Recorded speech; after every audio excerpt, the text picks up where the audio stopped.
Ladies and gentlemen, my name is Gordon Maston. That is Matt Angel. And this, ladies and gentlemen, at this point in time is not review zone. This is the War Room. Welcome to the War Room. And here, we don't talk wrestling. This is a beta for a channel that will be being made in the very near future. For anyone who is interested in hockey or is a hockey fan of any sort, this is known as the War Room, and this will be a podcast, a weekly review of games, and if at all possible, and we want to review a game that was awesome, a review of hockey games. And it will not be on this channel. We will have a channel specifically made for this. And by the way, Matt, do you mind if I also give out some other news that I have so I can just say screw the channel update video? No problem, get it done now.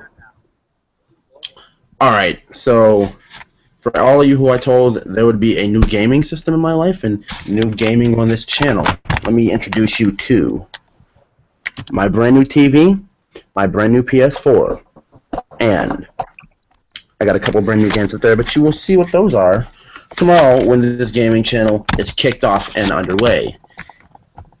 Well, I'm not going to say gaming channel, it's all going to be on this channel. So tomorrow, by the way, I will be putting up a whole bunch of gaming content, and then I will have the NXT review and the Ring of Honor review as per usual, and then if Matt's up for it and I'm free, we will start the original first inaugural episode, pre-season face-off episode of the War Room. Matt, you want to explain to these guys who you're a fan of and like who your favorite teams are? Yeah, who your favorite teams are, because like as hockey fans, we have more than one favorite team. Just want to get that out of here now. But we have a main team from where we are. I'm gonna stop talking. I'm pretty sure Matt wants to go. So when it comes to hockey, actually we talk about a lot of sports. People say like, oh, you can't like two teams. You only can like one. And I get that. We both have one team that is above them all no matter what, pretty much. We're sticking to these teams, but the sport of hockey is just so great to watch. Like, if you've only watched a couple games, you can't really get into as much. It took me about 5 games consistently when I was younger to fully get into saying, oh my gosh, this is awesome. And it just keeps growing pretty much every time you watch, every time the season ends. You really realize how much you love the sport. So, so I have a favorite team overall, and that is the Anaheim Ducks. I live near Anaheim, kind of around here, so they're the local team. So obviously the rival, a lot of people know, is the LA Kings, a team that a lot of my family likes, but I do not. So yeah, if you watch the channel, you'll hear me kind of. I mean, they're a good team, but I don't like them. And then from Eastern Conference team, Philadelphia Flyers. I don't like them as much as the Ducks, but if I have a team from the East, they're them. And then the other teams I just watch that I just like. I grew up watching Blackhawks and the Penguins. I don't care for the Penguins all that much anymore, but they're still a good team. I know Gordon likes them, of course. Gordon, give them your teams. Or team. Well, actually, it would be teams in a plural sense here. My teams are, for one, I'm from Buffalo, so of course the Buffalo Sabres are my number one hockey team. 2, there would be, if we're going to stay in the Eastern Conference, this isn't any, from here, this is not in any specific order. I'm with Matt, where I'm also a Pittsburgh Penguins fan. Well, Matt's grown out of being a fan. He supports the community of the Pittsburgh Penguins now. It's just like, I'm not like a diehard. I mean, I watch all their games. I guess that's a diehard. When I first got into it, I was a diehard specifically because of Sidney Crosby. Like, I cared about no one else but Crosby. And then I eventually grew into the team and started getting to know guys like ancient-ass Bill Guerin and Malkin Kunitz, Jordan Stahl when he was still there, Jordan Leopold when he was there. And coincidentally, after he was there, he came to Buffalo. But guys like that, and the team has just evolved so much to the point where it's not, I'm not going to say it's not anywhere as good as it used to be. Actually, I can say that. It's not anywhere as good as it used to be because they finished this year 8th in the Eastern Conference, which is, for anybody who does not know, last playoff seed where they're normally used to finishing in the spots of 1 through 4 are the 4 best teams in the East. But moving from the Penguins, I'm going to get a lot of flack for this one. because, oh, they're the dynasty, of course you're a fan. I have my evidence and my reason to back it up that I am a true fan. My third and final team, and my one and only Western Conference team, the Chicago Blackhawks. Now, let me explain myself. I've known that this team has been garbage since '06. No, before '06, to the point where they were selling tickets for $10. And scalpers, when they couldn't sell tickets, were giving tickets away for free on the streets because they knew nobody would buy them. At one point, this team before Kane and Taves was just so bad. I mean, they still had Sharp, Keebrick, and Seath. Not Sharp, Keebrick and Seath. Sharp was gone. I think he was in Philly at the time. But it was just the foundation of the organization was just so bad. They couldn't even sell out games. They had at least about, I think they said the highest amount of people that were going to those games were about 400, 500 people. And for anybody who knows that I'm a wrestling fan and knows this channel, that's about the amount of people who go to Full Sail University to watch NXT. Just think about that for 1 second. Compared to a 21,000-seat building. And like I said before, the organization was just so bad. Like they didn't do anything until they found this system where when they found out losing benefited them, they built off of that, and then they built the dynasty known as now the Kane and Taves regime. So my third favorite is the Chicago Blackhawks. You got anything else to add to that, Matt? Yeah, I want to touch on that. I did mention the Blackhawks. Now I don't like them as much as I used to. Obviously, what happened this year? You can all right. What happened if Vatanen did not hit that post? But anyway, yeah, the Blackhawks weren't even. They sucked when I was younger. The reason I liked them was, I remember there was a lot of movies I used to watch, and people were always wearing Blackhawks jerseys, and I always noticed that. And when I was my parents were divorced at my mom's house, the three teams I was able to watch, I think every Saturday morning if they were playing, were the Blackhawks, Flyers, and the Penguins. That's what got me to like those three teams. Now, Blackhawks, it was weird. Flyers were actually getting really good. Penguins were the best out of them, and Blackhawks weren't good. Their captain was LaPointe at the time. It was not Taves. I think Taves was in only his first year, or maybe I don't know if he. It was what year was this? 2006. Around that time, yeah. Yeah, '06 was Taves' rookie year. Yeah, it was before the Ducks won their cup the year later, so it'd have to be. So yeah, them and didn't Malkin come in '06, or am I wrong about that? Malkin was drafted in '04. Didn't play in '04, and I think his first year was '05 or '06. I can't remember. '05 was the lockdown, so it'd have to be '06. Wait a minute. Wait a minute. I thought the lockout was yeah. So yeah, it was '06 that Malkin played. '06 Malkin played, and that was the year that Bobby Ryan was drafted number 1 overall, I think. Yeah, and Malkin, he's always gonna be one of my favorites in the league. So I watched him. Crosby, I've always liked. There's at times where I'm pretty pissed off at. No, I was gonna say like Crosby has like always been like a favorite of mine, and I know I'm gonna get a lot of flack for that one too. But hey, we're putting everything out in the open here, and like I'm a Blackhawk fan, and it would be disrespectful to Jonathan Taves to say that he's not the best hockey player in the world now, because you have all these analysts who call Sidney Crosby the very best player in the world. Dude, I love Crosby to death, but let's get real here. At this moment, Crosby doesn't hold a candle to Jonathan Taves. Jonathan Taves has 3 Stanley Cup rings, 3 cups to his name, 2 gold medals that I know Sidney Crosby technically did score the final goals to in the Olympics the past 2 times the Olympics have hit. Golden goal. Oh my God, that hurt so bad. Especially when Ryan Miller was here and I was a Sabre that got scored on and he was the Olympic MVP. Yeah. That hurt. Well, I mean, they do say he is, if maybe, I don't know, of this era, he might be the best.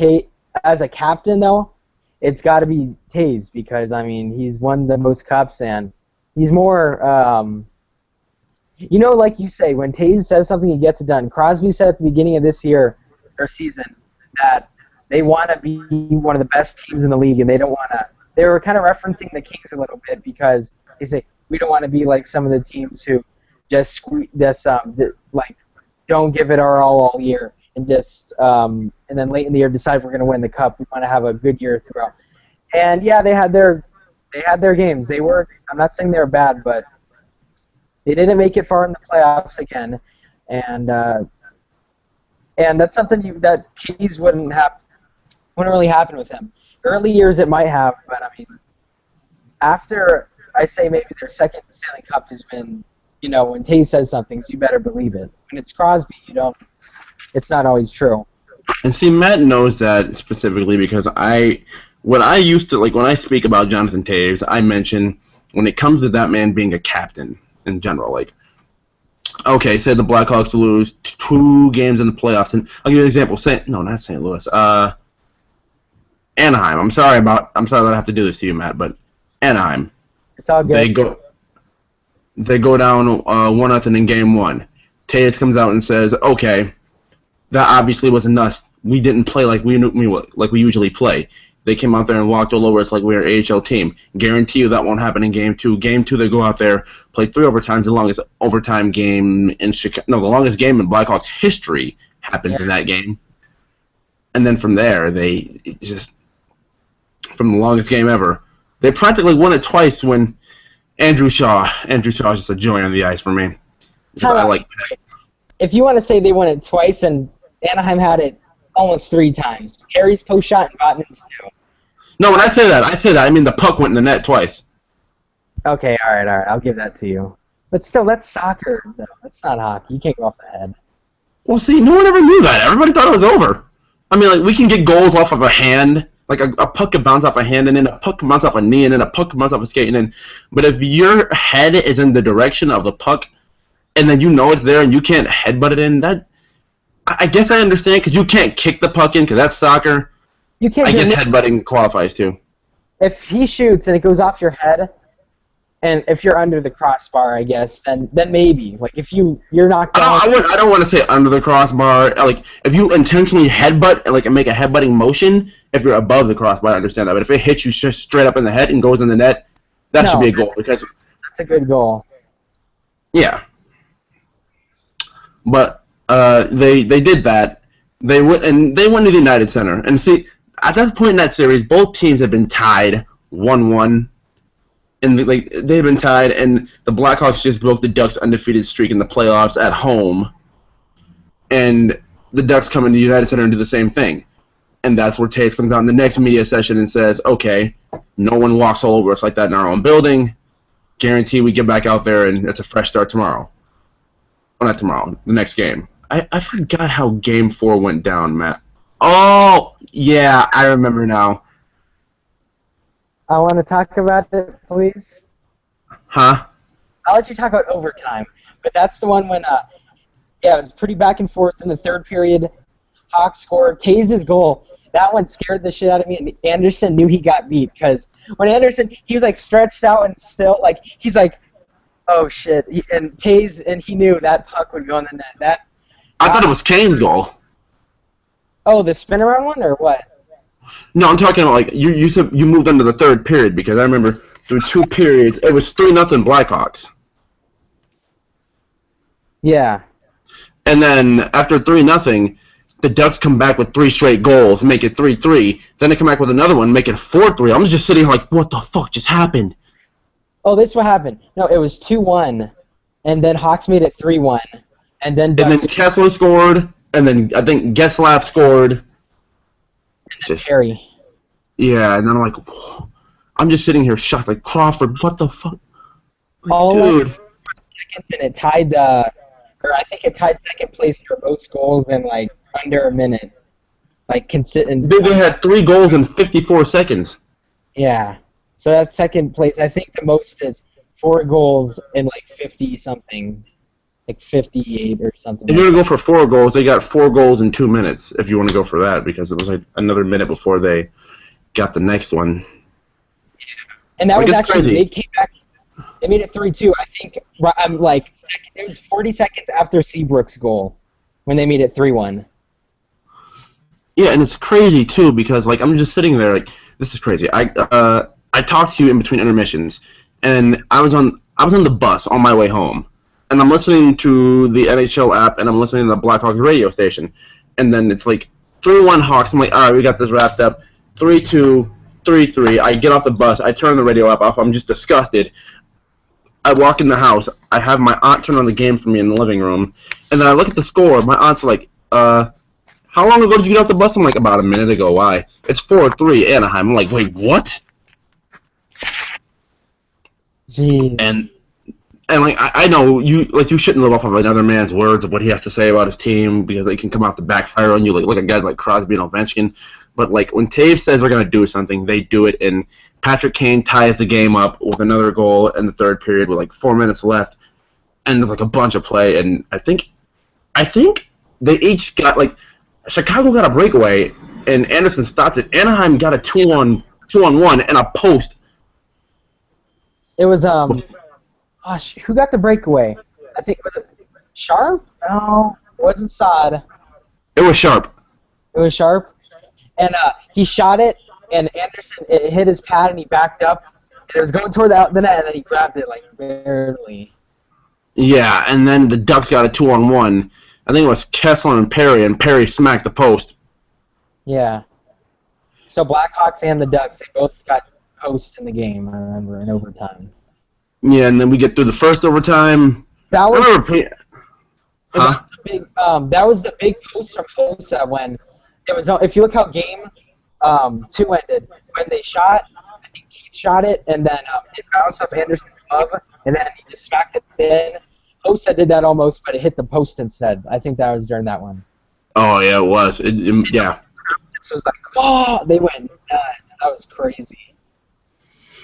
Now, game 3, not game 3, game 4. This is overtime number 1. They both had a lot of chances, but Chicago ended up looking. No, I think I want to say Chicago looked superior, but it looked like it was back and forth. But Chicago did have a post in overtime. This game, this was Chicago's game.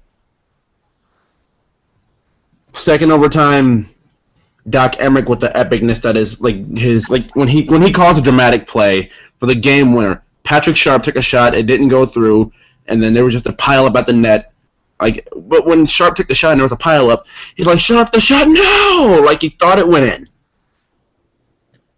And from there, Vermette takes the shot, game over. Blackhawks win in overtime. And I remember Pierre McGuire's quote before, when they went to the first overtime.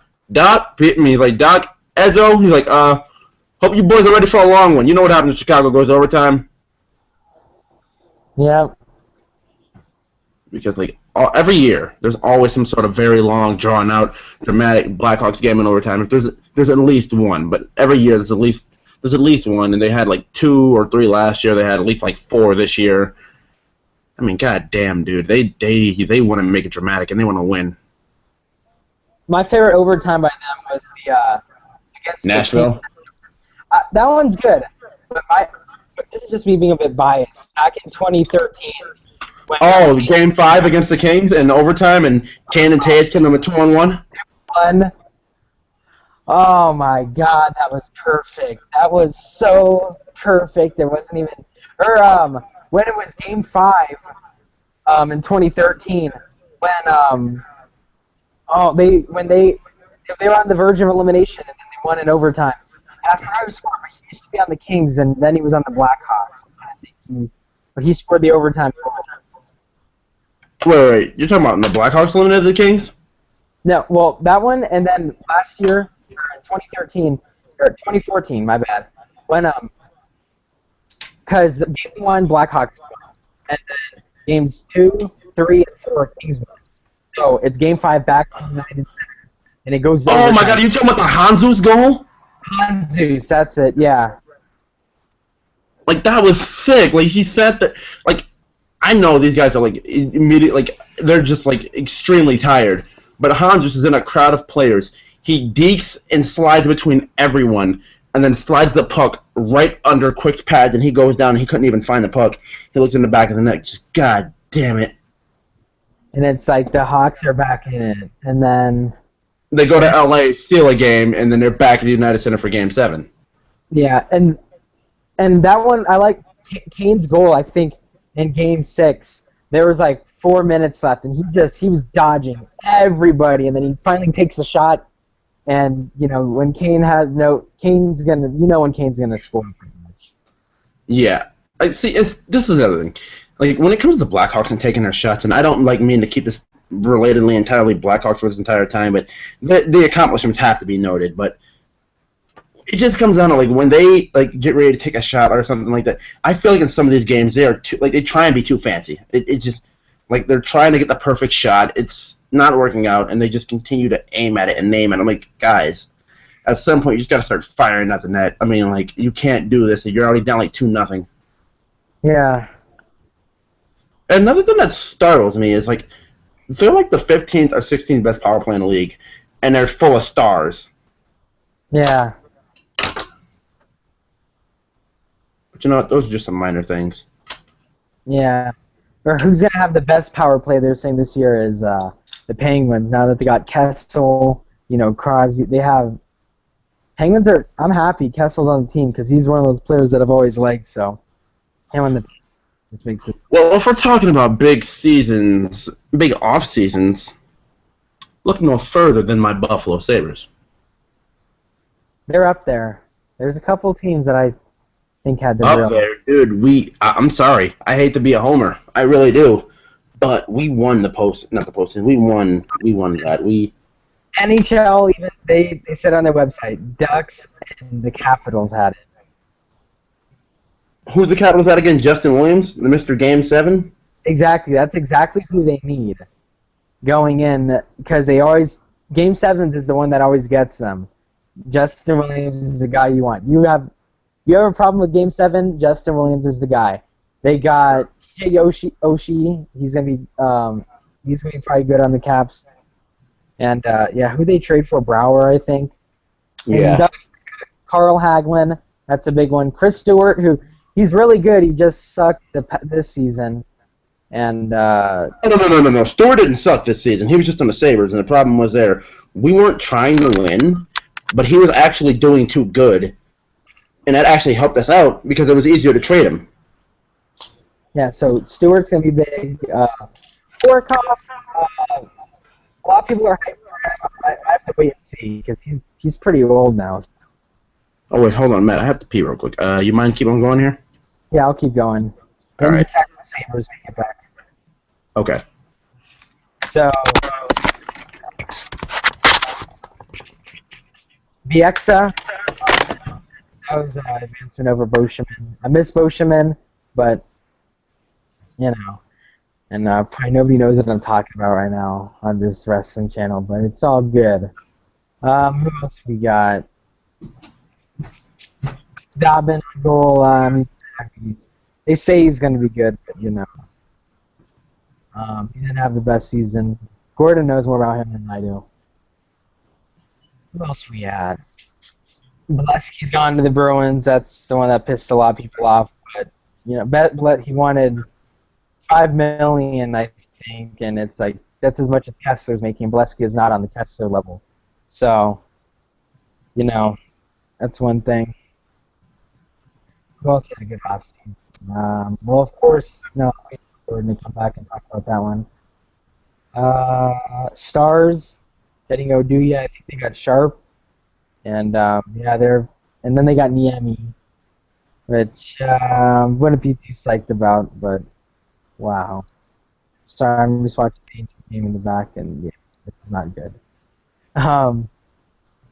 Well, what other teams made big trades? Oh, Milan Lucic.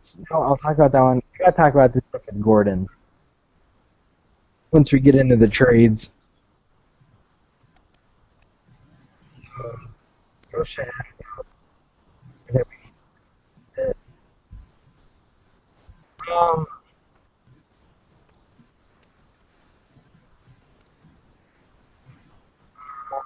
see. Gordon's right around here somewhere.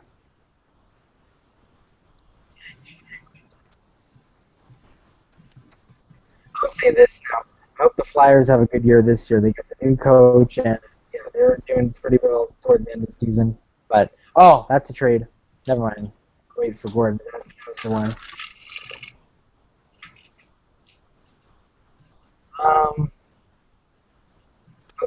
outliers. They should be. They have a great team. But, you know, it just been sucking the last while. Hopefully, they can turn that around this year. I hope their cap is looking so good. And they have good players, so I think they suck now. And once Giroux, Voracek, Cavalier, and all them are gone, it's not going to look too good. Simmons, that's good. And Mike Trout's not bad. So yeah, their teams else. Oh, I gotta wait for Gordon for that. Dang it, I need somebody else because he can back it up, kind of. Teams that are gonna be good next year. So if you guys are just watching this just because you're a big supporter of Gordon Mass, you guys should really get into hockey. You can probably stream it online if you don't have the channels and all that. Or if you do have the standard channels, kind of Channel 4. It's every Saturday. Hockey's on. They always do it. I was gonna put my phone, but I'm using it to do this to show some of the games. But I'll probably talk more about how I got into hockey. But once you really get into it, you get hooked. Gordon. I'm right here. Let's talk about before you get to the Sabres. Let's talk about big moves of the offseason. What were a couple big ones that just shocked you? Like right Oshie. after Huh? Oshie. That was not the biggest. I mean, outside of what the Sabres did, I mean, the Capitals acquiring TJ Oshie, who is considered as one of the top players of the St. Louis Blues, the core of that team, the heart of that team. That's a pretty big move. Yeah, but I mean, Phil Kessel, I say, was a big one. Sadly, Milan Lucic to LA, that was a big one. But that's a shocker. Actually, no. A big one to me, another big one was Dougie Hamilton going to the Flames. Yeah, that one was big. I think one of the biggest was Brandon Saad to Columbus. Man, get the fuck out of here. Dude, Saad, how do you not? You're a Blackhawks fan, you don't like Saad. If anything, he was the player that I will always like. And no, I know that. I'm not saying it in a negative way. I'm just butthurt. Yeah, same here. It's like of all teams, oh man. And I guess they're gonna be somewhat good within the next few years, but I mean. No, I mean nothing went right for the Blue Jackets last year. They had like 4 injuries to the four key players on the team, especially their captain. What do you call it? I keep forgetting his name. It was a guy I showed you all those shootout clips of, and like he's amazing. Yeah. I know who you're talking about, though. Yeah, actually, let me get his name here because that's kind of that's so unprofessional. Like, but yeah, he's sick, and then he had a bunch of other guys, and then when their captain came back, he was out of shape and shit. Not their captain. Their captain's Nick Foligno, brother of Marcus Foligno, the Buffalo Sabres, but Columbus should be good. I mean, I'm gonna say no. They should be pretty good. Toward the end of last season, though, I think they had like 18 home game win streak, like right toward the end. They couldn't make the playoffs, but yeah, because everyone got healthy and they got everything back under control. And Sergei Bobrovsky is a Vezina-winning goalie, and they just put everything back together just at the last moment when it really didn't matter. Yeah. Leslie Owen, that one pissed me off, but I don't like Leslie anymore. So it's all good. Yeah, I can see where you're coming from there when you say that. I mean, he wasn't and all. Yeah, he was good during the playoffs, but he's not one of those guys that are always good. He's like one of those guys that spark, but then a day later they won't be doing anything. Yeah, I'm sorry about the volume there. Like he wanted $5.5 million, I think. That's how much like Kessler and like guys like O'Reilly make. O'Reilly makes more, but he wanted that level of money. Well, it's like, no, that's more than Voracek. Oh, his name was Ryan Johansson. Johansson, all right. Like, yeah, but that's. I mean, he has impressive hands. He's a good two-way player, and he's a big cog in the machine of the Columbus Blue Jackets. Yeah. But you get him, Saad, Foligno, in their strong defense. I mean. Yeah. Goddamn. What's another? All right, so you can talk about, of course, Edmonton getting Connor McDavid. So yeah, Wait, they what'd you say? should. Edmonton getting McDavid, obviously. Yeah. That's the biggest thing that happened the whole off season, but everybody knew it was gonna happen. And then Jack Eichel, who you guys got luckily, so not luckily, but you know. It wasn't luck. It was a plan. I mean, yeah, but he's a bit. I like Eichel more than McDavid, to be honest. But Why? Because all the hype surrounds McDavid? I know, not really. Not. They're not really giving Eichel much. He's gonna be. I mean, if you really look at it, he's likely to win a cup first. They can go into the same risk they got this season, but they made the bigger move other than McDavid. I mean, Edmonton really didn't even have to.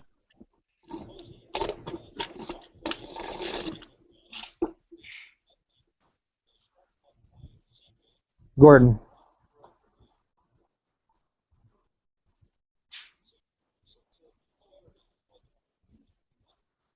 You know, they could have made one giant move because, like, you know, a bunch of guys who are like draft picks and you know in the system already, like, are not going to do it. I mean, like, if they like would have traded for somebody that would have benefited them well enough, then I could say they would have been fine. But like, we got a notch up on them with the O'Reilly deal, which is just an absolute steal.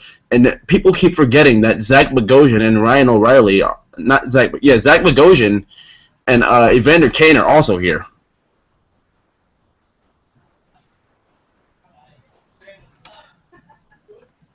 And Matt somehow disappeared. Give me 1 second, everybody.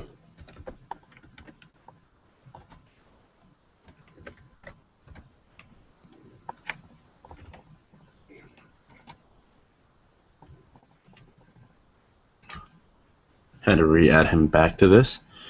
Okay. So yeah, that's what I was saying. Everybody pretty much forgets that O'Reilly and Bogosian were like, no, really, Bogosian and Kane were big pieces added in the. That was weird. Yeah, I don't know why that happened, but I was saying, like, everybody keeps forgetting too. Alongside Ryan O'Reilly, O'Reilly's not the only big move that was made here. Even at the trade deadline last year, we added Zach Bogosian and Evander Kane. Evander Kane, that dude's awesome right there. He's one of my personal favorites. Yeah, he is too. And have you seen Zach Bogosian before? Yeah, I like Bogosian. Oh, is he from Winnipeg or? Yeah, Winnipeg. Yeah. Dude is sick. I mean, like, Yeah. we traded him for Myers, basically, and everybody didn't know Tyler Myers is that kind of player who, you know, he's 6'8", so you expect, like, and he's an offensive defenseman, so you'd expect him to have a power shot, him to be able to, like, he's one of those game-controlling defensemen like a Duncan Keith. You'd expect him to be able to hit. Anytime he hit, by the way, he got suspended for it, so he couldn't properly hit somebody. I mean, he couldn't play defense. Like, he just made so many mistakes. I mean, he was the Calder Trophy winner, which was Rookie of the Year in 2010, and from there, his career just went downhill, and he finally picked back up this past year in Buffalo, but like I was saying before, we don't want to win. Well, we didn't want to win because the entire plan practically goes up in flames if we get any worse than the worst team in the league. Yeah. So we had to trade Myers and get Bogosian, and Bogosian practically did the same thing as Myers, but at that point in time, it never really mattered. But it was still good to get Bogosian because we knew that he was better than Myers and had a higher ceiling than Myers, instead of risking the chance of Myers just completely going cold again next season. Bogosian has a better consistency track record. Yeah. So, I mean, like, that was a good deal. Like within a consistent span of, I think, about what? March is the trade deadline, right? Yeah. Okay. In 4 months, 3 or 4 months, actually, I think it might have been 3, but in 3 months, the Buffalo Sabres shaped out a D-plus team, not even D-plus, F team, a grade F team, simply because they were the last in the league. Do I say a C plus, maybe B minus team at this rate? Yeah, they're getting there. I mean, the goaltending though, that's what they really Robin need. Leonard. I mean, Tim Murray. I guess he's giving Leonard a chance because the Ottawa guy that he used to work. But I mean, if he actually figures he's good enough to be here, then hey, he can take the risk. I mean, look at some of the goalies in the league now that are on some of the good teams. Let's really look at some of the guys that are good. The Penguins. Marc-Andre Fleury in the postseason isn't that good, but in the regular season he gets it done. That's not a prime example I'm going for. He's good in the postseason. There's times, but I mean, if you look, what are the scores are always like 2-1. Hold on, man. Hold on. We will get to Fleury in a second because that is another huge topic I want to talk about. And if I talk about it now, I'm going to get completely off topic here. Yeah. Let me look at another playoff team. Minnesota. They had a goalie that went insanely hot from February on, and they squeezed into the playoffs. Yeah. And that was just insane. And he's not even that good. Yeah. But so many teams nowadays, even the Lightning with Ben Bishop, Bishop's not awesome at all. He's nah, dude. That team is just defensively stacked, offensively stacked, and that's what the Sabres are trying to become. A team that does not have to rely on a goalie and can rely on their straight-up talent from the back to the front to get the job done, and for their goalie to at least keep them in the game or be a game manager. Yeah. I mean, I'm not saying we're looking for some NHL journeyman who's 38 years old trying to start. That's not what all we're looking for. I mean, you want a young goalie so he can develop. And I guess Leonard's 24, 25, so he still has time, but he's in no way, shape, or form.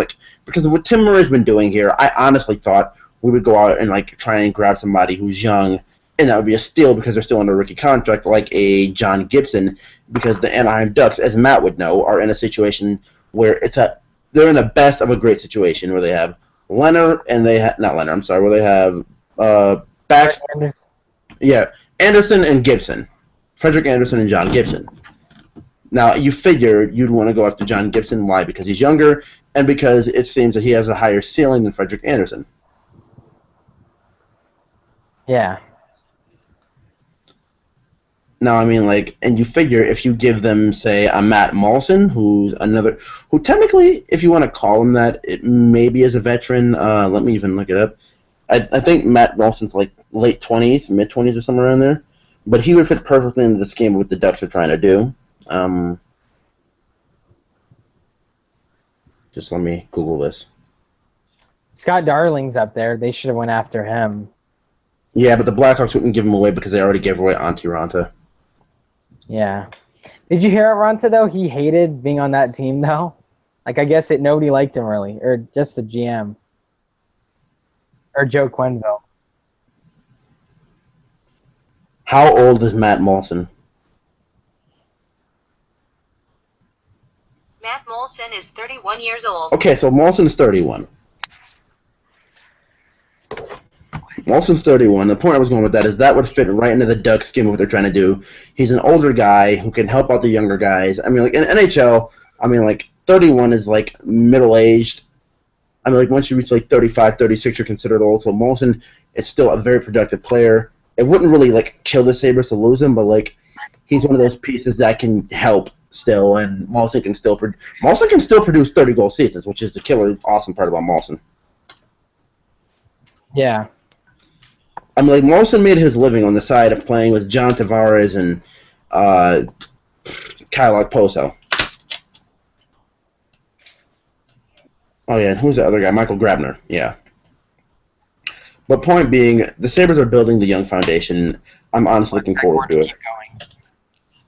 Yeah, I can't speak right. I'm honestly looking forward to it. I mean, this is a situation where I'm just looking at, I've rooted for my team to lose for the past 2 years. So, to finally root for them to win is going to be the best of a absolutely awesome situation. And the sooner they win, I guess the better. So, I mean, go Sabres. And, I mean, when it comes down to it, I just want to say this much about that team. They're honest. What happened, Matt? Hello? Yeah, sorry.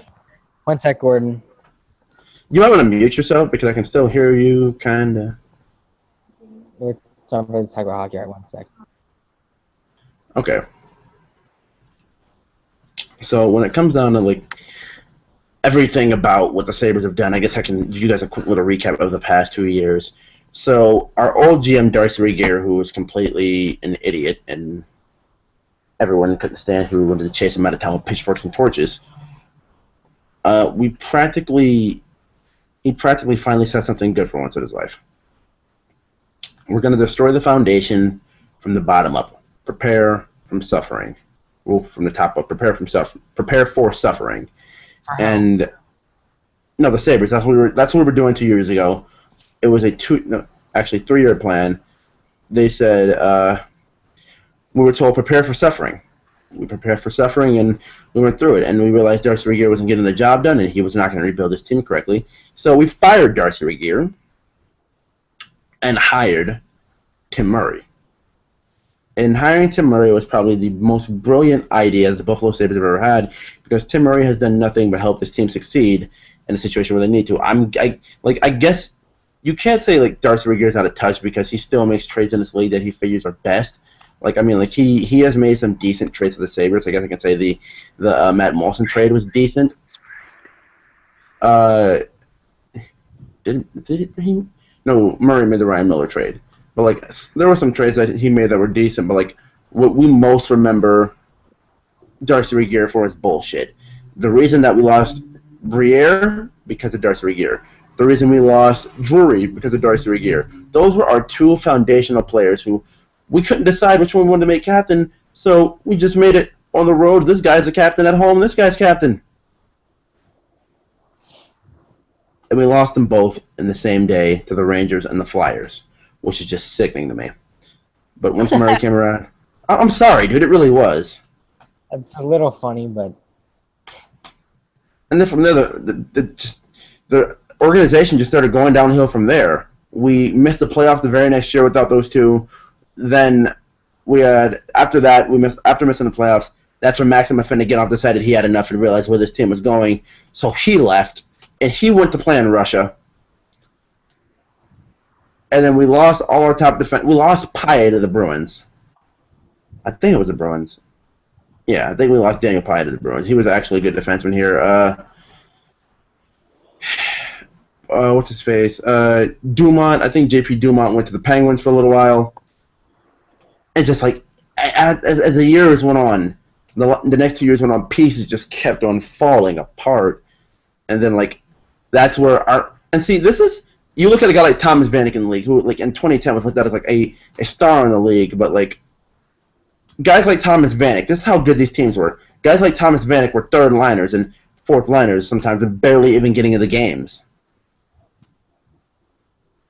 And then Thomas Vanek's a first liner. And then you look at the Buffalo Sabres in 2010, when Ryan Miller won a Vezina Trophy and carried that team on his back to the playoffs. You can basically say, wow, this team is decent to good, but like, this isn't real right now. Thomas Vanek, as good as he is, though, is a first-line player. And I guess like that's kind of an insult to Vanek, but it's not. But Matt, you understand where I'm coming from, right? Yeah. Like your foundation is dead. Yeah. And it's just like, dude, what the hell is going on here? And like, we get eliminated from the playoffs by the Bruins that year, and then we move on, go to the Flyers, go to playoffs at the Flyers next year, and I'm pretty sure Matt's gonna love me saying this, but the Flyers beat us in 7 games and humiliated us in Game 7.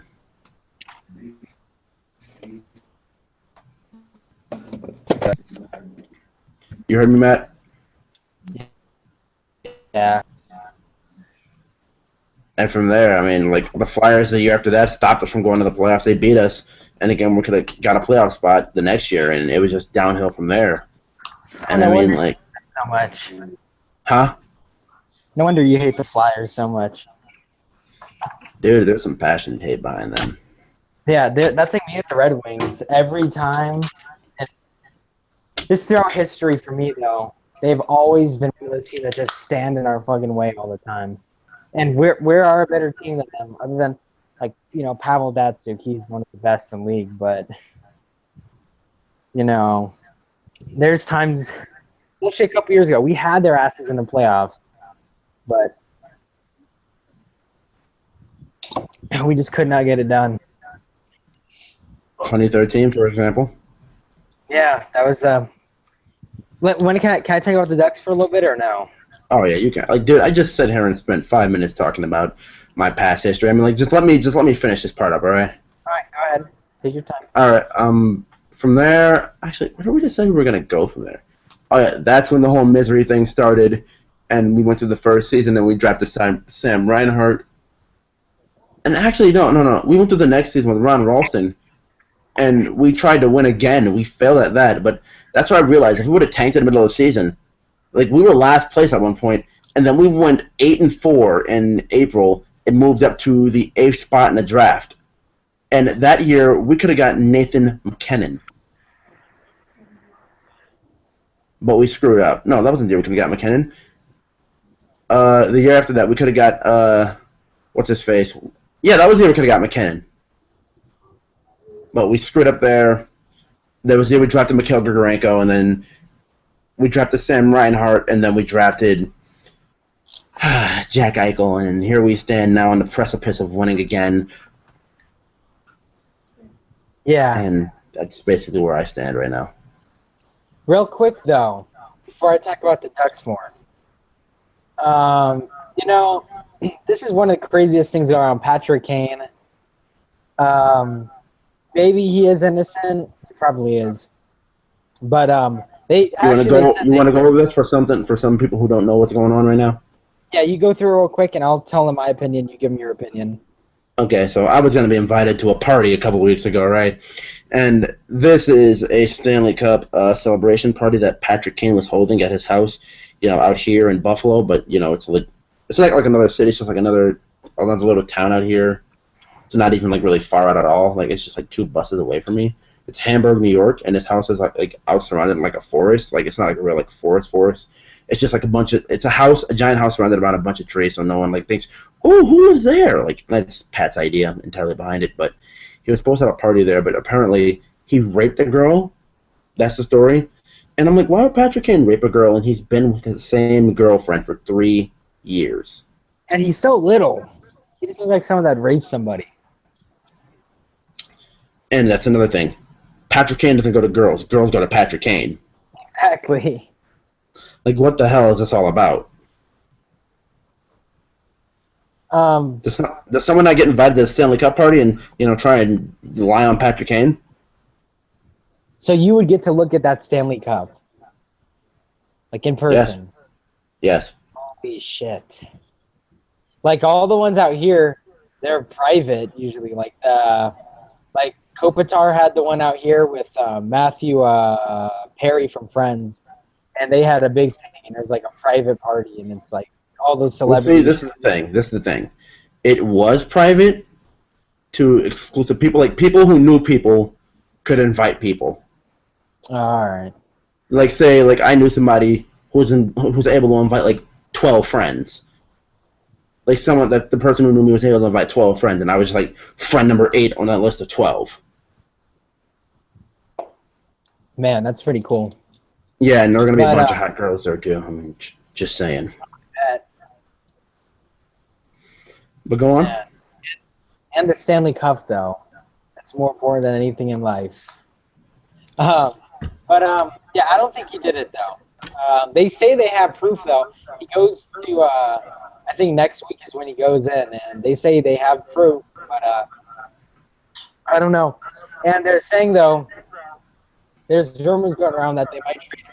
Now, if you are a hockey fan, you're saying, how could you even believe this? But they did tell Kane that if he keeps doing the stupid little stuff he does like that, because he's done stuff before. He got in a bar fight and he beat up a taxi driver or something.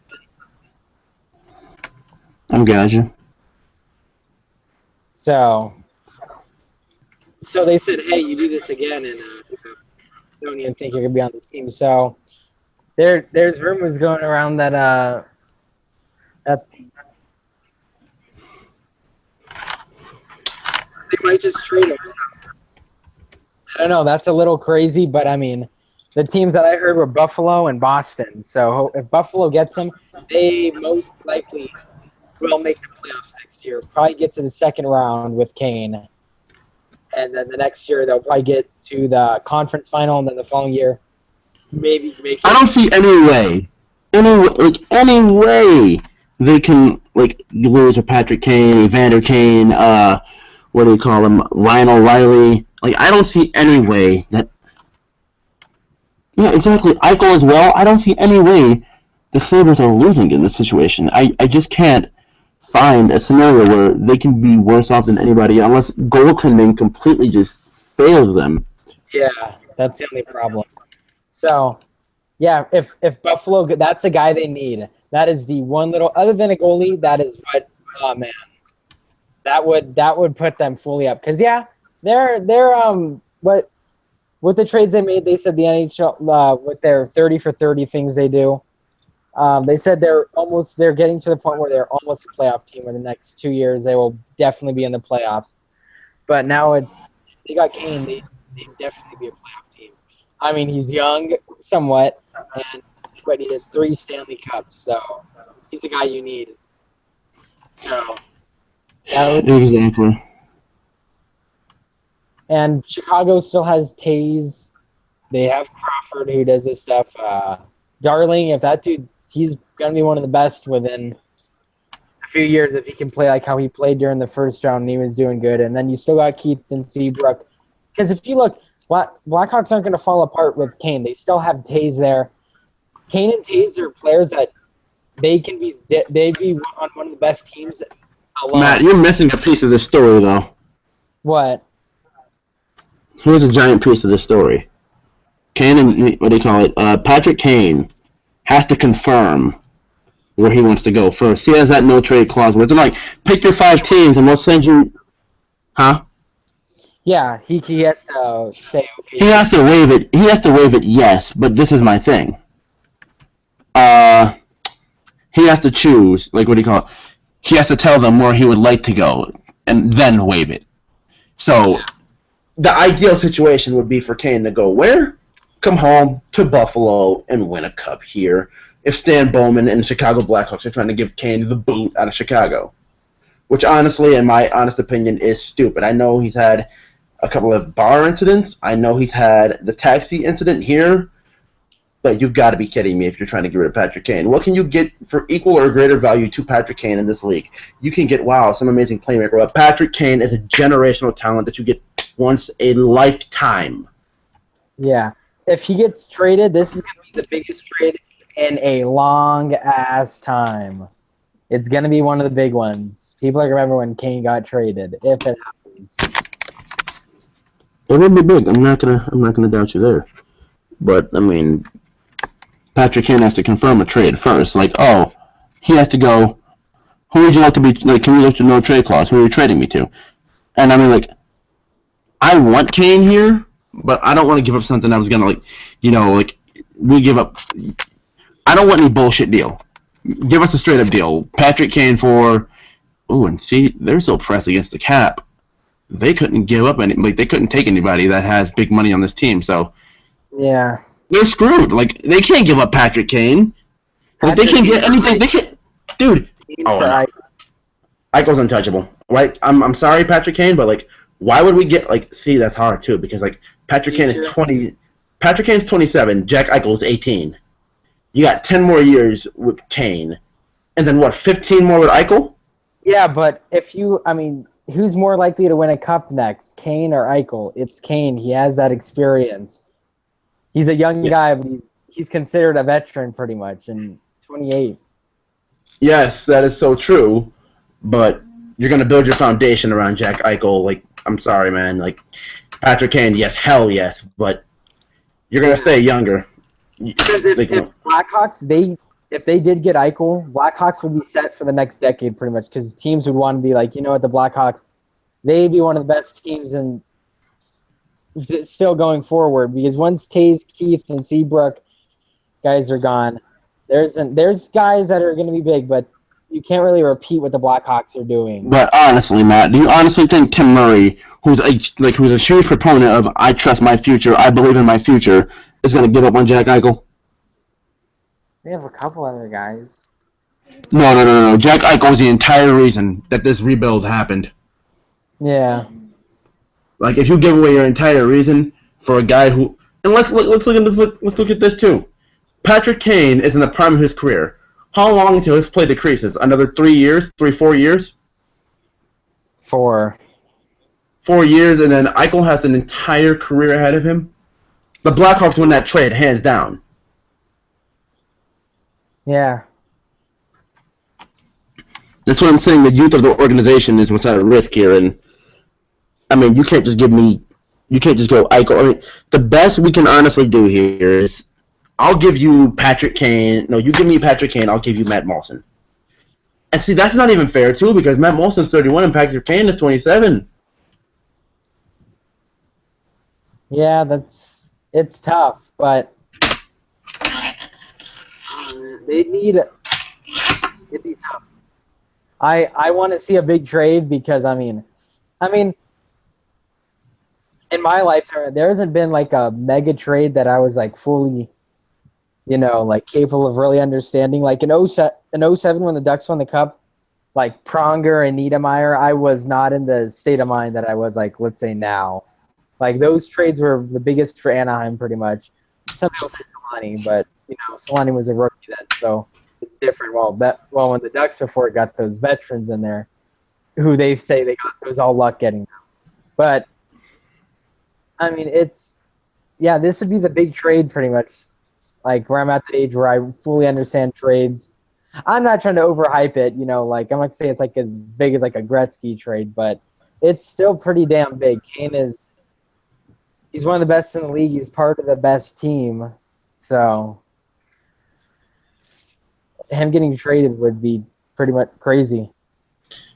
And see, this is the crazy thing. Patrick Kane would probably only come here, or he'd probably go to Detroit, which would just disgust me at this point. Oh, jeez. And if, okay, so say I'm like, okay, like, we're gonna act this out real quick. We're gonna give a little entertainment here. We're gonna act this out. Say I'm Patrick Kane, you're Stan Bowman, and I want you to address me about the trade. Like, come up to me and tell me what the GM would say to me. Oh, jeez. I honestly don't even want to. I'd rather be Kane. I don't even know where to start with that. From Detroit? Wait, what'd you say? From Detroit? Him getting traded to Detroit? He would have to okay that, like, what do you call it? Like, say, okay, this is the basic way I'm guessing it would go down. Like, that's why I was saying, like, just act the GM and say, Pat, we gotta trade you. Yeah. Oh, like that? Jesus. That'd be depressing. Oh my God. How would he say yes though? I don't want to think that he would say yes to that. No, like, just tell me. I'll tell you how he'd respond. Pat, I have some news. We have to trade you. Okay, I understand that. I understand you guys want to move on from me. I don't believe it's the best decision, but you do know I do have a no trading clause in my contract that says if the only way you can trade me is if I lift it only for a team that I'm accepting to go to. And I'd only go to Buffalo. Is there anything you want out of Buffalo or anything you can get that's worth equal to greater value for me? How about Detroit? How's that sound? I don't think I would want to go to Detroit, so in this case I don't think I'd want to waive my clause. I mean, I've wanted to go to Buffalo for the longest if I wasn't going to be here, and Chicago has become like a second home to me. So if you're not willing to let me go to Buffalo, then I guess I'll just continue to play for the Hawks. I mean, I still have the support of the guys in the locker room, and that's all that really means to me. Stan, if your support isn't there, I mean, I'll just still be working for one of you Cups, I guess. I mean, there's not much more you can really say about that, is there? I mean, I guess if you actually, and there's another thing, I guess you want to buy me out when the summertime comes too, and I guess this is my last year as a Blackhawk. Damn. That's possibly where I can go. Was he a Sabres fan growing up? Huh? Was he a Sabres fan growing up? My favorite growing up was Crosby. No, I mean, like, Cam was one of those guys I kept track of, like, regularly, but Crosby and Malkin were number 1 and 2. Wait, was Kane though a Sabres fan growing up? Oh, was he a Sabres fan? Yes, he was. All right, so that was his team then. Yeah. Yeah.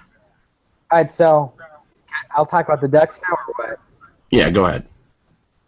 All right, so I'll talk a little about how I talk about reasons why I don't like Detroit. One, our first game ever, which I was not old enough to watch. I wasn't old enough. I wasn't even born. We got swept by Detroit. I think it was 4-0. And then we go into our first playoff, beat Detroit. Second playoff, Detroit. And so our games, we get beat by Detroit. Now, 2002, the Detroit Red Wings win the Stanley Cup. 1 year later, they play us, and we sweep them. And Detroit was one of the top teams in the late 90s to the early 2000s. Teams like Colorado, New Jersey, and Detroit were the team that were winning cups every year. They would be like the Blackhawks, the Kings, and the Bruins because they made the most appearances, but those teams were better. Because they were everywhere. They're teams like if you look at like Boston, LA, like 1 minute they'll be really good, and then look at this year, they weren't even in the playoffs. So that's a little bit there.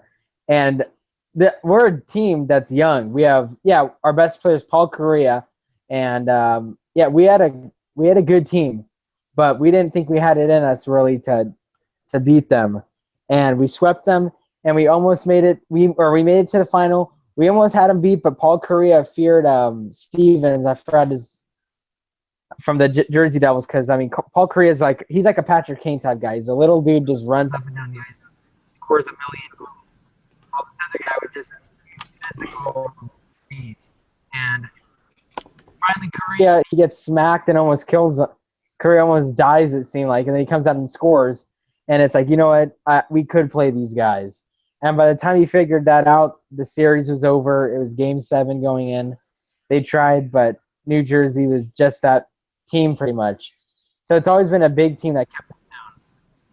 Yeah, that's frustrating, dude. It's like playoffs when like you can't figure yourself out or you can't figure another team out are like extremely upsetting. I hate to go back to an example of the Sabres, but what makes me like dislike Philadelphia much more and like also like be frustrated with my team much more would be in this situation. We lost to a three-headed goaltending monster in 2011. We lost to Michael Leighton. We lost to Brian Boucher and Sergei Bobrovsky. And they all played in that series. Yeah. Yeah. So, like when you can't figure it out in the playoffs, it's just frustrating. And that's kind of been the story of the life of the Anaheim Ducks of the past 3 years. Yeah, I'll get into that. That's where I'll really get in. So, a few years go by. Kariya goes out in a bad way. He goes to Colorado with Teemu Selanne. And Selanne, who's my favorite player of all time, he's not the best, but he's my favorite. And he was always being injured, and then he was finally playing with Kariya again. And it's one of those duos. They were called a dynamic duo because they were scoring just a ton of goals in the 90s. And the reason people in the late 90s started respecting the Ducks so much because they came out as a team from Disney. And hockey fans, especially Kings fans, were just disgusted. If you watch their first game, if I was my age in 93, I'd probably stick with the Kings, sadly, because of what happened. The first game there, I mean, you had like Beauty and the Beast, like just Disney theme. They were coming out dancing before the hockey game started. It's like, what is this? This is not hockey. But guys like Teemu Selanne, Paul Kariya, these guys just who knew how to play hockey were earning that respect pretty much. And that was in the late 90s, so only a few years in pretty much. So 2006, they make it to the conference final against the Edmonton Oilers, and they get beat. A year later, they add guys like Niedermayer, Pronger. I think they added him that year. And Jaguar, one of the best goalies, the best goalie in Ducks history, came in and absolutely brought it. And we destroyed. Who'd we beat? Minnesota, Vancouver, Detroit, of course. Finally, we beat the Red Wings again, and in a big way. And then we beat the Ottawa Senators in Game 5, and we win the Stanley Cup, becoming the first team in California to win a cup. And Kings fans, yeah, they can say, oh, well, we have 2 cups, but look how many years it took you to do that. Look how many years it took you to rebuild to get to that team. The Ducks, it did not take 10 years in. They were Stanley Cup champs. They went to the Stanley Cup. 14 years in, they were Stanley Cup champions, the first in California. So a few years later, they were all right, and then 2012 was when they hit that peak where they were terrible. 2012 was an awful year for them. Then you go to 2013, we we won the conference until that, but going in the playoffs, we had Detroit. There were games that Hiller, oh my God, Jonas Hiller or Jonas, however you want to say his name. It's Jonas. Yeah, it's always different for commentators, but this guy is so on and off. There were goals that he gave up. It's like, how the hell do they score on you? And it was the big ones, like overtime goals, that dude just cannot. He is not good at overtime. So and then we had Detroit, and then, you know, we almost came back at Game 7, and we were trying. It seemed we were one goal down, and we lose in Game 7 to Detroit. Out of the 3 past years, this was the one that hurt the least, pretty much. And even though it was against Detroit, they did come close. 1 year later, 20 years in the making, Ducks play the Kings, and this was an absolute, I'll admit, epic series. Game 1 was absolutely phenomenal. Game 2 was all right. 3 was good. 4 was good. 5 was good. 6 was good. 7 is where it got bad. And Teemu Selanne, who is one of the longest, he was the oldest player in the league a year ago, and it was his last game, and LA beat us like 6-2, and we just did not come out and play that night, and it was when it mattered most because, you know, for like a guy like Gordon, he lives out there in Buffalo. The Ducks-Kings rivalry isn't one of the – when you ask him about a rivalry, he'll probably bring up, you know, the Maple Leafs Canadiens, Bruins Canadiens, all those big ones. But for out here, this one does mean a lot. And they were saying, for us, this is bigger than the Cup because we're meeting for the first time in the playoffs. This was huge. And we played a good series until the end. And then this year, we dominated the season. Round 1, we sweep the Jets. Round 2, we beat the Flames. We would have swept them, but Lindholm and Vatanen just went in the penalty box for just stupid reasons. And 5-on-3, which how the hell do you play hockey with 5 players on 3? And came back the next game, beat them. Game 5, you know, Calgary has that curse. We beat they can't beat us in the Honda Center, and we eliminated them in overtime. Now we go to Chicago. Chicago Blackhawks. Not really Gordon, but the ones out here in California who've only been watching hockey for either 6 years or 3 years, if you ask them, they really don't know much. They're saying, "Oh, sweep." They were making fun of us and all that. Game 1, we beat them 4-1. We almost had them in Game 2, but Vatanen and he just couldn't get the good shot, and neither could Perry. So Blackhawks take us. Game 3, we're going to the United Center, the loudest building in the NHL at the moment in the United States. And we win, surprisingly. Game 4 was all the Blackhawks. They had this game. Game 5, Ducks came out and dominated for a while. Then Blackhawks came back, and we did what nobody thought we would do. We beat them in overtime. One went away. Game 6, we let Chicago take over. Was that one? Blackhawks know this. If you have a team and you have the chance to close them out, you close them out. That's just how it works. And then you go to Game 7, and Ducks did not. They just didn't show up. They had opportunities to, you know, tie the game at times, but they really just didn't pull together. But this is the thing. You see how big the Ducks are, and they went to Game 7 with the best team. But we're young. Gordon was saying to me the other day, "Hey, when you're top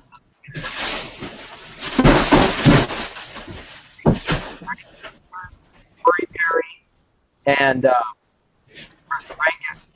So those are 3 guys with 3 big contracts, and 3 guys cannot carry it.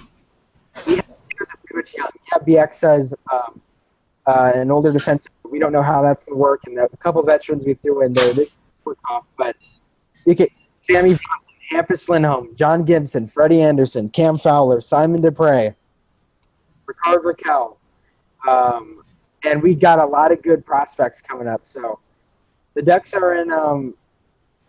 Yeah, they're going to be good, but as when it comes to winning the Stanley Cup. The NHL articles were all saying the time. Well, dude, I just want to say this too. I'm sitting here reading articles right now, and for the 2015, 2016 predictions for what will happen in the division, they're predicting this is a little shocker. The Sharks to win the division. What the hell are you looking at? TheHockeyWriters.com. Hockey writers? Oh. I don't see. All right, I'm not saying because I hate the Sharks, but I think the Kings have more of a chance than the Sharks do. Sharks have whatsoever right now that is legit, and not that Niemi was that great, but he got the job done at times. But I mean, Martin Jones, like he wasn't even that good on the Kings. They're calling the Kings and should have just missed. I hear that a lot. But according to NHL.com, they're saying the top team in the West is going to be the Ducks this year. But they're saying the West is going to be pretty damn good. The teams that are really going to – the reason they're saying the Kings aren't going to make it is because the Stars are going to be good, the Blues, and the Blackhawks, of course. So they're saying those are going to be the top 4 teams in the West. Well, division-wise, the Blackhawks are ranked third. Third. I see them being second, but I wouldn't be shocked if they were first, to be honest. So, but if the next 2 years Ducks don't win it, then it's gonna be tough. But I'll give them 2-3 years at the most. If they don't win a cup, then it's tough now because Perry, Getzlaf, and Kessler will be 3 years older. Yes, guys like Hampus, Lindholm, Sammy Vatanen will be phenomenal by that time. John Gibson, but teams are going to be bending over for them, and they're going to want to leave. They might want to leave because they're like, well, yeah, Ducks are a good team. They dominate in the regular season, but they need something in the playoffs. And if they need this is the last chance for Bruce Boudreau, they're saying. If they do not win the Cup this year or even make it to the finals, because they get closer and closer each year, which would mean that if they make it, they should make it to the Cup this year, because if you look at the trend, farther and farther, if that doesn't happen, then Boudreau's out the door. And I mean, if you listen, Gordon, I don't know if you don't like Getzlaf, but you don't think he should be the captain. Getzlaf is a good captain. If you look, when Getzlaf is doing bad, that's when the team does bad, which happens to Taze sometimes. I'm not saying Getzlaf is one of the best captains in the league like a Taze. Dude, I have nothing against Ryan Getzlaf. I'm just saying, I think because of how many years he's been captain and what his leadership has led to over the past couple of years, I mean, you even said it yourself, they want to win for Timu. And I think that they'd send that message loud and clear as they try and do that. But just my thing is this, like, you're trying to win for the guy. I'm not saying anything bad in particular. I'm just saying this, like, you're a good player. You're not a good captain. I mean, I'm not saying he should be kicked off the team or anything. Rah, get him out of here. I'm just saying, dude shouldn't be captain. I mean, if you have any better options, then try something else. I mean, but if he's the best option you got, then there you go. I mean, he's going to continue to stay captain. I mean, I'll give the Sharks the credit they deserve for having the balls to take the captain sign off of Joe Thornton. That was a ballsy move, and they stuck with it. Look how it turned out, though. It turned out terrible. The Sharks didn't make the playoffs this year. Getzlaf gets us in the playoffs. Yes, he has trouble in Game 7. But this year, you cannot blame that fully on Getzlaf. Joe Quenneville outdid Bruce Boudreau every time, because this is, if you pay attention to this, Kessler dominated Taze for the most part during the playoffs. He had the most faceoffs, even in Game 6. It was still Game 7. But this is what Joe Quenneville did. He only threw in Taze when Getzlaf was on the ice because Taze took out Getzlaf. Kessler was one who was more aimed at Taze. I'm sorry, Matt. At this point in time, I can't accept excuses. I personally cannot accept excuses based off of this. I'm just saying, like, you give valid reasoning. They're not excuses, but like at the end of the day, under whose leadership are they losing? It's Getzlaf, but look how successful they are, though. It's because of Getzlaf. He helped us out. Look how successful they are in the regular season. Yeah, dominant. We beat everybody. Yes, cool, true. You know who else did that for years? Oh. the Pittsburgh Penguins, and look where they've been since their cup. Yeah, but Crosby's not a captain at all. They put the captain on him just because he's the best player in the league. Malkin's probably a better leader than Crosby. And I'm gonna say, let me move along too. I'm gonna move along. My thing is this here, dude. If you're not winning, shake the leadership up. I mean, it's as simple as that. Like the winning relies on two people in the playoffs, like to be the guys who get you there.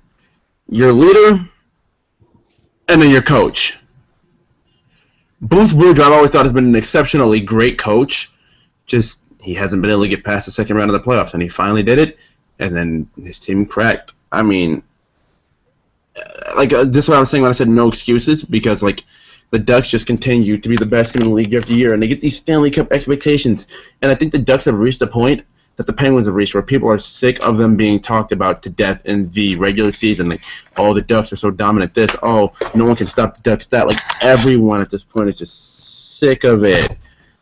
And they want to see them win the Cup or get to the Cup. It's like the conversation in football with the New England Patriots. If you don't get to the Super Bowl, you are known as a failure. Not by your hometown. Not like they're going to still give you an ovation no matter what. They'll be mad when you lose in the playoffs. But, like, by league standards, like, you know how, like, I'm an outside source of Anaheim, right? Yeah. Like, I'm, like, a casual, like, not casual viewer, but, like, what's the best way to put this? Like an outside source of how the league views things. Yeah. Fans in the league are, not to like, really rag on your team here, bro, but fans in the league are sick of the Ducks because they go so far every year and then just die. I mean, they make it's game sevens where they really die. 6 years. And why is it Game 7 when they're the best team and they, like, okay, say they make it to, like, a Game 7 with a team like Dallas, like a team like they dominate on a regular season basis, right? Yeah. Why do you make it to a Game 7 with a team that you absolutely dominate? Like, here's a prime example of what the Ducks, of what the Ducks should have done in the playoffs. You remember what they did to Calgary? Yeah. That should have been anybody else not named Chicago. They went to, what, 6 with Winnipeg? They swept Winnipeg. Oh, they swept Winnipeg. They completely just destroyed Calgary, and then they went into a series with Chicago where they had a lot of chances they could have won games. This is what's worse for them. This is what makes it worse for them. Chicago is virtually playing with 4 defensemen. You had Oduya and Keith as a pair, and then Hjalmarsson and Seabrook as a pair. And then they didn't even play Timonen or I can't remember the other guy's name. It's on the tip of my tongue. Rundblad, David Rundblad. They didn't even play any of those guys. And that's what just like, how far can you you guys should have took advantage of that. And the plan was perfect. Bang up Keith, bang up Seabrook, bang up Hjalmarsson, bang up Oduya.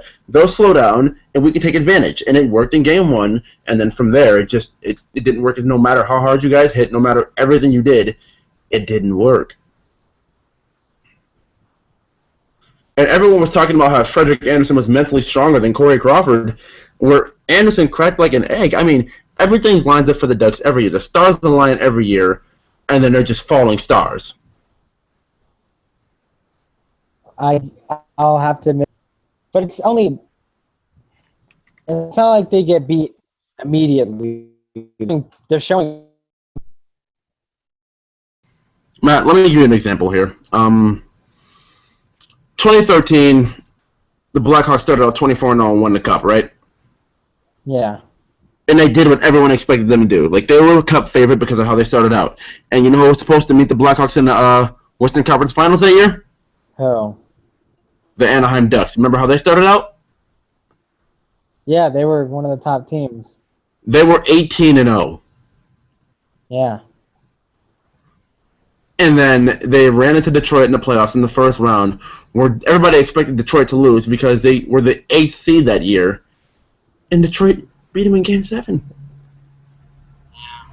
2014, the Kings. I understand who they are and what they're about, but skill-wise, you guys are the better players. I mean, Dustin Brown is not really a big goal guy. Jeff Carter is the guy who scores the goals around there. And at the time, Mike Richards, but what? what happened? 2014, and then we move on to this past year. And I'm not even going to go through 2011 and 2010, and then 2012 you guys missed, but that was obviously a year where you guys weren't in any prime condition to do anything. But I don't understand why everything just falls apart come April. It's not come April. It's they look what they did April this year. I'm sorry. Let me get to the end of May, toward the end of May and June. I don't understand why everything falls apart. Well, because they put all their energy into the regular season, and then they need to be stronger in game. This is the year. I think this is what if they don't win it. I say you are absolutely right. If they choke in Game 7 this year, yeah, they cannot play Game 7. Hell knows. But this year, dude. How many more chances can you get? It's been 3 years. Your two best players in Getzlaff and Perry are not getting any younger, and then as you get older, play starts to decrease. Ask Mike Richards. That man was looked at as one of the star players in the league, and got sent down to the minor leagues this year. You never know if Perry's play decreases. That could be Corey Perry in what month? In December. I'm not saying it is. I'm just saying you never know. Treat every playoff chance like it's your last. I mean, and I know it's not a good mentality to come in with, but when you've had so many chances, you just never know what chance was your last. And I say they should have learned against LA, but I think this is the year they really knew that, hey, we had chances to make it to the Cup, but we didn't do it. And you do not let Chicago – and if you let Chicago take advantage, then that's how they do. That's what they did to the Ducks, especially in Game 6 and 7. Matt, I'm just going to put it out there now. You're the Pittsburgh Penguins of the Western Conference. Yeah, I say they're a mixture of them and the Capitals because, I mean, Penguins, if you look at the game when they had if you look at the series they had, that people are saying, when are we finally going to see Ovechkin and Crosby's face-off? Capitals, Penguins, and the whole series was back and forth. And then game I'm not talking about that. I'm talking about legitimately. But if you look at their combination, the Capitals, they choked in Game 7, and now, yeah, Penguins do good in the regular season, so do the Capitals, but they can't make it where they should be able to. Okay, well, let me say this. I can actually, because I've followed the Penguins for the past 5-6 years, I can tell you where the Penguins have gone, what they've done, how they failed. They won the Cup in 08 and 09, right? They went to the Cup in 08, lost to Detroit, and came back the following year and beat Detroit. Yeah, and then from there, you want to know what happened? What? Second round exit to Montreal in 7, and they were up 3-1 and blew it. 2011, 7 games to Tampa. That's the only year I'll give them a pass because they didn't have Crosby nor Malkin. 2012, they lost to Philly when they were a favorite, and that was Malkin's MVP year. Crosby came back. James Neal was guns ablaze, and they were a Stanley Cup favorite, and they completely choked. And let me just bring this up that Marc-Andre Fleury was a cause of 2010. 2011, like I said, I guess I can give him a pass. 2012, every shot that went at Fleury went in. 2013, Fleury got benched for Vokoun. 2014, he lets him. They had the Rangers down 3-1, and they lost. And you can't even say Henrik Lundqvist was the reason of that because Henrik Lundqvist was a starter and went down 3-1. Fleury choked. Fleury went down and let all those goals in. This is probably the second year out of 6. 4 years have been Fleury's fault. The second year out of 6 that you can say that the Penguins lost and it wasn't Fleury's fault. And look where they fell now. They were the last team to make it into the Eastern Conference. This is what I'm telling you now. If the Ducks keep doing this, their team can just decrease and decrease. And I know they're young players. The Penguins are full of young players. But when you get too young and you start letting so many core guys go because someone has to take responsibility for all these playoff series losses, then someone's getting blamed, someone's getting fired, and players are getting let go. I guess, yeah, that makes sense. But they aren't as bad as the Penguins. They kicked ass this year. Yes, 6 and 7 was the only time they really didn't do. Matt. They're not the Penguins yet. Not yet, but they might shock you though. Like I said, I'm not saying the Ducks can do this, but you never really know. I don't care. I'm gonna say this. I don't care about the regular season. No, I know. Like, I'm talking let about me put it like this. My friend, we were having a conversation a couple months ago. Like, he always likes to doubt the Blackhawks because, like, he used to be a Blues fan, but then, he's not a Blues fan anymore. He's, like, me and him are both Sabres from day one, but, like, we have, like, to have this friendly competition of, we both have a couple teams in each conference, and, I've been the dominant out of the two of us for the last couple of years, and he keeps on saying, like, oh, the Blackhawks, this is the year they fall apart, this is the year they fall apart. I can feel a first-round elimination coming on from the Hawks, and each year, they always shut him up and, like, oh, they're in the West Finals. What the fuck? Like, but my thing is here, like, he's like, oh, they're gonna fall, and they're not. And like the teams, it always seems the teams that are at the tippy top of their conferences fall to the ground. The Blackhawks are not only second, third, maybe fourth in their division and conference-wise, third or fourth, but they're always close to the guys at the top of the division, and like they give it their all too. Just like the Ducks give it their all, the Blackhawks give it their all. It just comes down to who's more durable and who can perform when the big moment comes. The Ducks have not been able to do that. And it's just, like, I'm not ribbing on the Ducks at all. I'm just bringing up the facts of how the league feels and how I feel. Like, no one, when it comes to them, cares about the regular season anymore. This is living proof. Look at how great the Islanders were this season. And then what happened? They got to the playoffs and got to the second round, and the Capitals, not the second round, the first round, and the Capitals wasted them in 7. You want to see it? Yeah, talk about that. Look at Nashville. They were the breakout team this year. They were tearing people up. They were up there throughout the whole season, up and down with the Ducks for first place of the whole entire league. And it looked like they had the Blackhawks, and then Blackhawks just came back, showed them why they were the best in the playoffs. And see, people are going to be rooting for Nashville this year. You know why? Why? Because that was their first taste of playoffs in 3 years, and they have a young team that's maturing and getting better and better as we speak. That was their first taste of the playoffs. If they come back next year and get there again, especially with Pekka Rinne as their goalie, people believe in them more and more. If they run to Chicago, they have the chance of, especially with this first round, being able to eliminate the Blackhawks in round 1. Now, people have faith in Nashville. People are losing faith and getting impatient with Anaheim. Yeah, but You have so much room for error, and I think Anaheim's reached it with people. Like, people are ready for them to win the Cup. People want them to win the Cup because they're that good. Exactly, but I mean, I do think, all right, the regular season, it does matter. Does it matter as much as the playoffs? Absolutely not. Does it matter as much as the Cup? Wait, hold on. You want me to explain why the regular season doesn't matter? How? Because you know the Ducks are going to destroy everyone. Well, it does matter for that, I guess, but I mean, it does for some teams. Look at your Sabres. It matters a lot for you this year. If you're Okay, hold on. You may not be getting me what I'm telling you here. Like, yes, the regular season does matter. I'm saying for the Anaheim Ducks, we know where they're going to be come April. They're going to be number 1 or number 2. The regular season does not matter for them because they know where they're going and they know where they're going to get. Like, I'm not saying like the games are not going to be fun to watch. Of course they are. They're going to win a lot of big games. They're going to lose some games that may not be as big. But at the end of the day, we know where they're going to end up. And that is going to be at the very top of the Western Conference in the playoffs, first seed, home ice, and let's see where they go from there. Like, no one cares about where the Ducks go in the regular season because they know they're going to torment the entire league and win everything. Yeah, this year is going to draw the most questions for the Ducks. They're going to say, okay, you had once again another great season, but this is your time. If they make it to the final this year and lose, it's going to say, all right, you made it to the final, whatever. Okay. I can dig that. If they make it to the final and lose, fine. I'm cool with it. It's all right. We can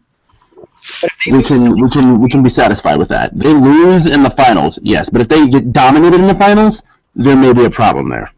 Yeah, if they lose to like a team like, let's say round 1, if they lose to some, like, let's say the Flames get lucky, I doubt that, then Gordon is 100% right. If they lose to the Kings again, not learning what happened 2 years ago, and now that they have a guy, because if you look, they took the Kings to Game 7 2 years ago, and who did they really have? Corey Perry and Ryan Getzlaf and Nick Bonino, who, yes, is very good, and now he's in Pittsburgh, another young guy, but he isn't a shutout kind of guy like a Kessler is. Kessler came in this year, and he helped a lot. He has that leadership. He is getting older, but his goals that he got were huge. Let me mention this to you, too. This also killed the Ducks in the playoffs. Ryan Kessler, in general, does not play defense. Yeah, but still, the areas he is good at, he is damn good at. You can't say instilled of that because he got burned in the playoffs by Taves and Kane and all the guys he had to check so many times. And yes, I know it's Taves and Kane, but if you look at Kessler's defensive past, he does not play defense, and in the playoffs, that does come back to hurt you. Like normally in the regular season, you can cover things up like that in the regular season, but in the playoffs, where you line a guy like Kessler up against top-notch guys because he's a top-notch guy and he fits the mold of a guy with size, then that's a problem if he's not doing his job and he's not filling his role. Taves came out and said that Kessler was the biggest problem for him this whole playoffs, along with the Ducks team. Yes, but then when it came down to the clutch moments, Yeah, where was Kessler? No, that's because Winville threw in every time Kessler was on the ice, he'd take out Taves and then he threw in Getzlaf. And every time Getzlaf came out, that's how he took care of him. Well, Game 6, Taves definitely dominated Kessler. And then Taves came out Game 7 and dominated Getzlaf. hold on. Ryan Kessler, ESPN.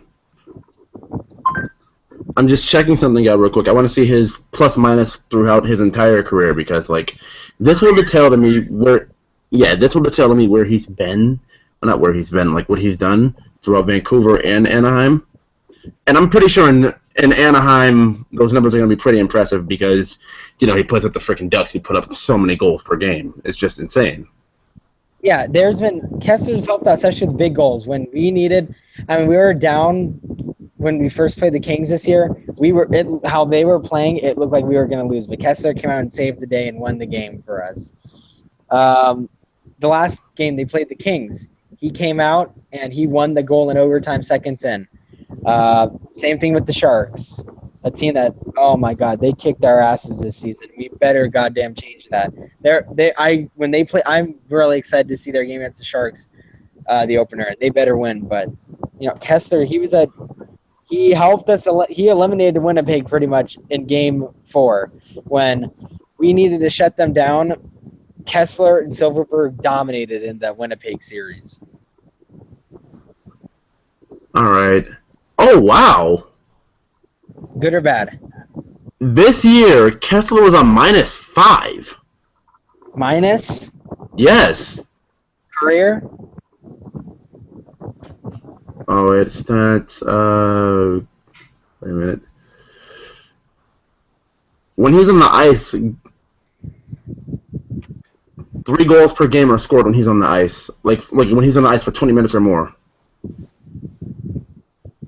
Well, when it comes to goals, he's good, but yeah. Career plus minus, he's a -3. For the career? Yeah. Check out Taves. See what his is. I'm pretty sure. I'm pretty solemnly sure Jonathan Taves has a good plus minus. Jonathan Taves career plus minus.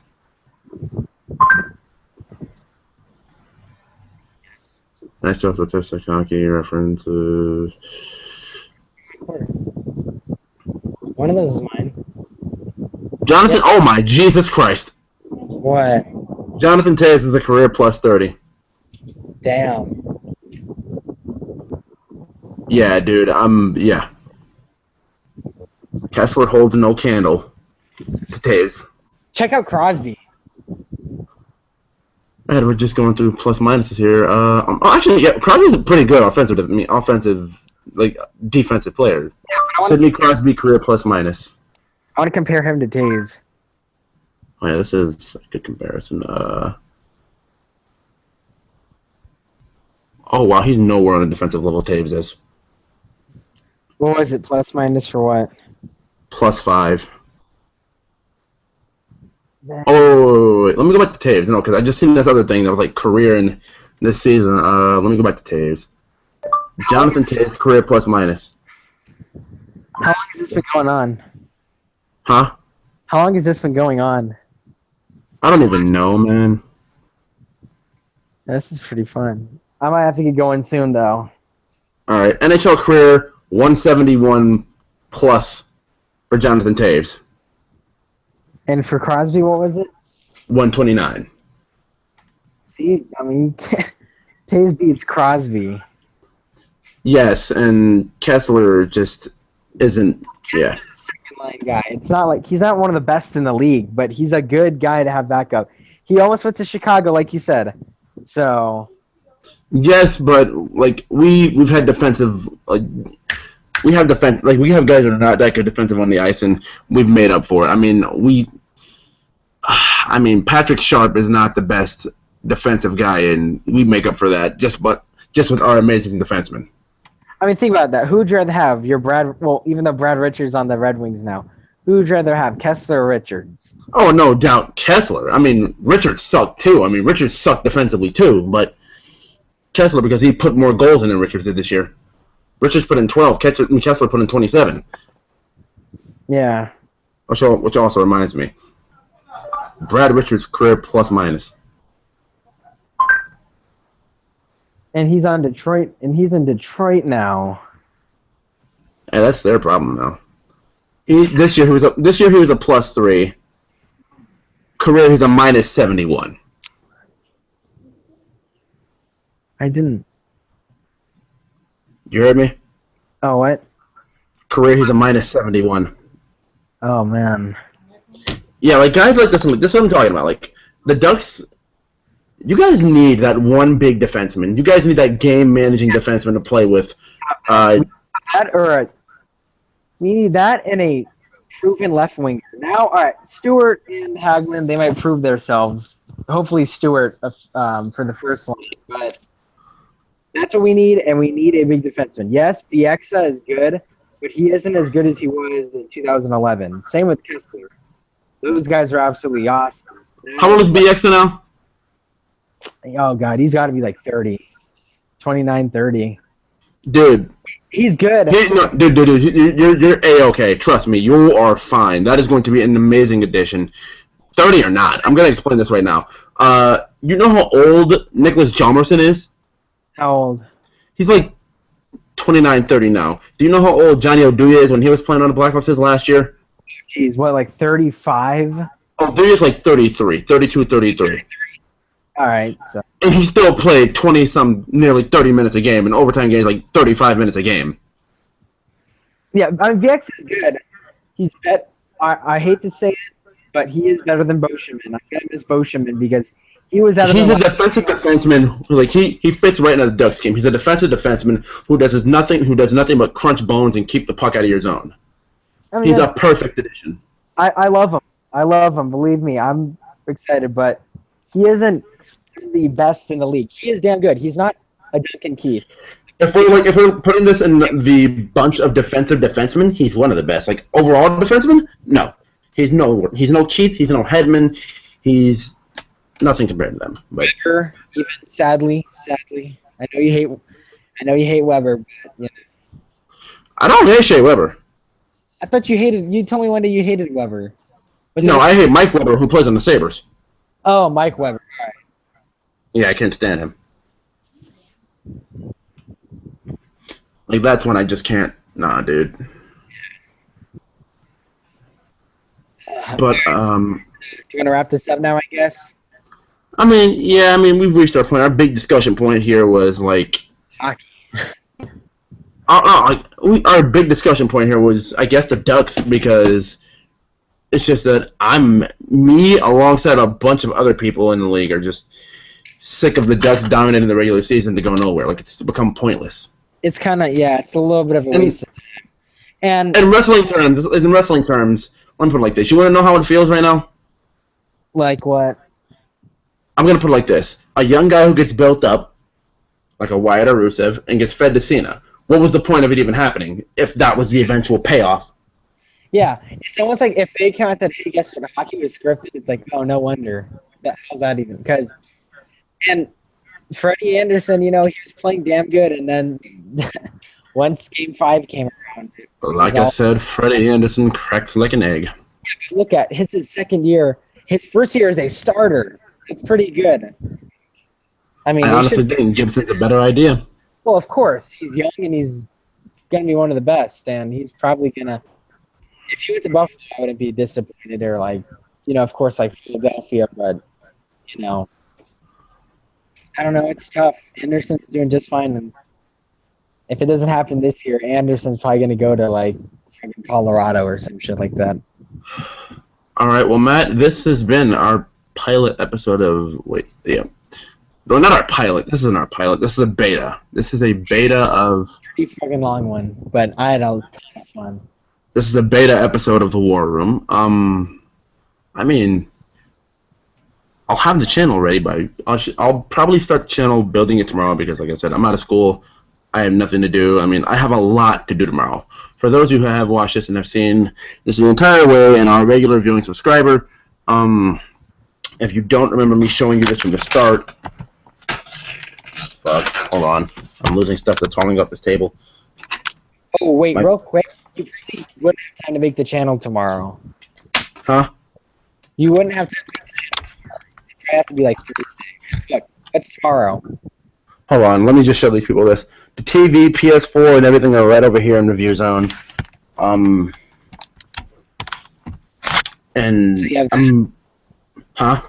So look, you have that, your gaming thing tomorrow, which will be pretty damn cool. I'm gonna try to check that out. But what else is tomorrow? It's Wednesday for you. Tomorrow is gonna be gaming day, and that'll also happen on this channel. Gaming will happen here. I said I wouldn't spoil anything, but I might as well do it now. Just give me 1 second here, Matt. He's missing a little something, because Wednesday, Thursday, and week, when it comes to what this channel is all about. Yeah, Wednesdays are huge here. Alright, so first game. GTA 5 for the PS4. This is a popular hit. Yeah. And then you got Madden NFL 16. Brand new just came out. And then next week, for all you hockey buffs out there, NHL 16 will be sitting in my hand, and I will be playing it on that TV, and you will see it in fresh quality. Hey, I think I'm gonna get a PS4 like on Black Friday. Oh, dude, I can play you in NHL 16, and we can talk the utmost of shit to each other. Yeah. But for those of you who have been watching, I would like to, chat privately with Matt about some certain manners, and I don't want to really waste up all his time here, so we're going to end this here. I would like to thank you guys for watching The War Room. All proceedings will continue on this channel tomorrow. Video Game Day, GTA, Madden. I will be making the channel. You guys won't actually see that. NXT and ROH, and that'll be my day. I'll be back on here with more wrestling vids when Lucha Underground comes around. That's when we bring back everything, pretty much. And that's when the grind hits, and I'm bouncing back and forth in between two channels. Oh, yeah. Alright, so I'd like to thank you guys for watching The War Room. Subscribe if you're not subscribed for more of that hockey goodness on the channel that will be known as GM's War Room. And that'll be about that. So, like, comment, subscribe for more of that hockey goodness on this channel. If you want hockey news or whatever here, I probably won't do that here at War Room. And thank you guys for watching so much. And all I have to say, Matt, wait, you got anything else to say? No, not really. Yeah, I can't wait to see all the gaming. And I would like to do this channel more, but I'm not really into wrestling right now. But once Lucha Underground comes back, it's going to be a whole different, because that is the wrestling show of this generation, in my opinion. I mean, guys, we know Lucha Underground is the show of the generation, but NXT is still a hell of an interesting show, and I mean, that Dusty Rhodes Classic, bro. I didn't see that. Maybe I'll go back and watch it, but Lucha Underground, it's different. It's something different. That's why I like it so much. I mean, Matt, it sounds like you don't like NXT anymore. Like, you actually hate it like you do Raw. No, NXT's milestones better, but NXT, it's different. I mean, NXT is different, but Lucha Underground, it's like you said, they can kill people in the show. Yeah. Well, like I said before, thank you guys for watching so much. Like, comment, subscribe. Hockey goodness, War Room channel. Thank you guys for watching. See ya.